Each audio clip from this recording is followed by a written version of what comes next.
up everyone, I'm Rahul Badesra. I hope you guys are doing well. So we just completed our trip to Corsica. It was 5 nights and 6 days.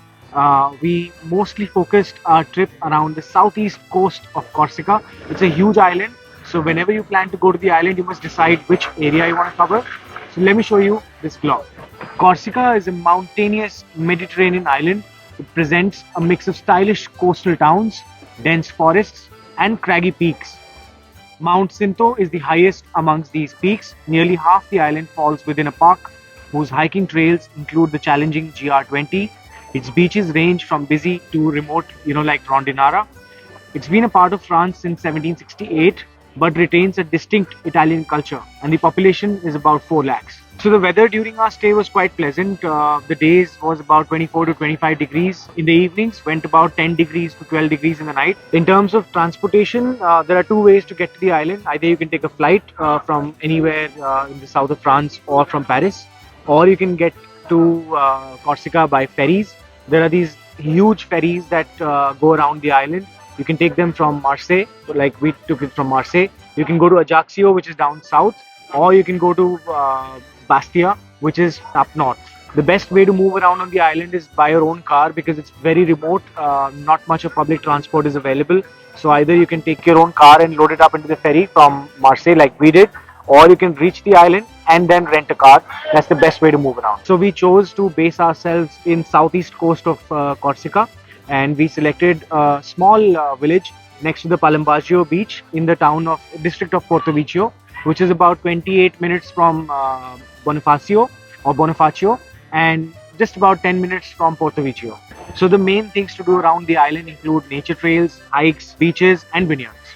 In terms of food, we definitely struggled a lot because me and my wife both are vegetarians and we could rarely find any options. But if you love seafood and you eat meat, I think you'll have a great time on the island. In terms of looking at food options for us, so we sorted out small bakery stores that you can go to. I think they're popular all across France, wherein you can go get fresh breads, croissant, freshly baked cookies, a lot of fresh stuff and vegetarian sandwiches that you can grab from there. In terms of language, I think it was a definite barrier. They're taking them. Sorry, English? Là, devant. Yeah. While the local language is called Corsu, which is a Corsican language, but their native language or the official language is French. The island also has a lot of Italian influence, so a lot of them speak Italian as well. So like trilingual. English was very limited, but we managed our way around. Don't forget to explore the amazing beaches on the island. My definite recommendation would be Palombaggia. Santa Gilia is also an amazing beach to go to. Then Rondinara is more of a remote beach, but I think it's wonderful when you get there. Another one that we went to was called Canella, and the final one was Saint Cyprian. Especially at Santa Gilia and Rondinara beaches, because the shore is very shallow, so you can actually walk till about 100 meters into the ocean, and the water is barely going to come to your chest. So it was pretty good an experience for us. Bonifacio is also called the picturesque capital of Corsica. It's actually situated on the extreme south of Corsica, in the heart of the Mediterranean. The town of Bonifacio is a real open-air museum in itself. Throughout the seasons, it offers you a unique collection of historical monuments, more than 20 fine sandy beaches, and an exceptional quantity of rare landscapes, both on the land and beneath the sea. The next small town that we went to was Porto Vecchio, which was just 10 minutes away from us. I think it was in a very small small-sized port from where you can do boat trips as well. They go out to the ocean and explore the islands on the southern tip of Bonifacio, as well as take you out for a long trip for a day or a half a day, whatever you prefer to, ranging from 100 to 400 euros. Depending on your budget, you can choose.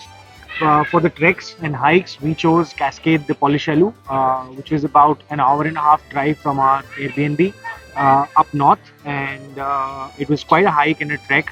We even lost our way on the trail, but we met some groups of canyoneers who were coming down the canyon across the river, and we enjoyed to see what they were doing.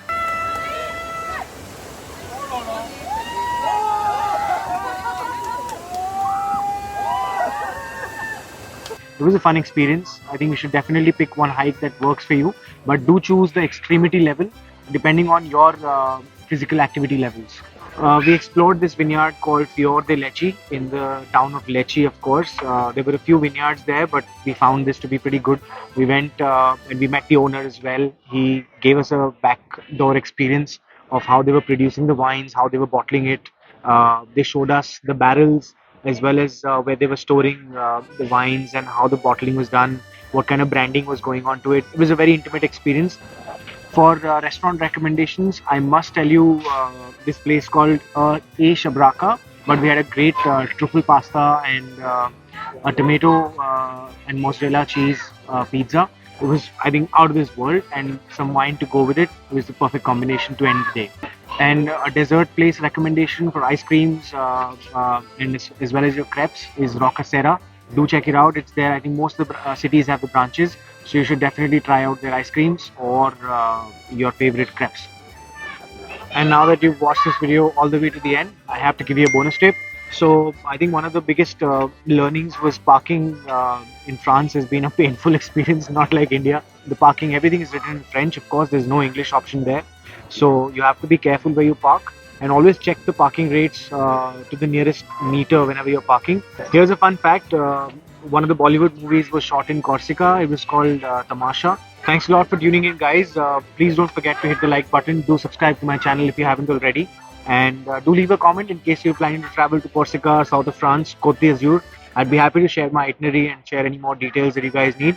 And I look forward to sharing more content from more travel stories. And see you guys soon. Thank you for all the love.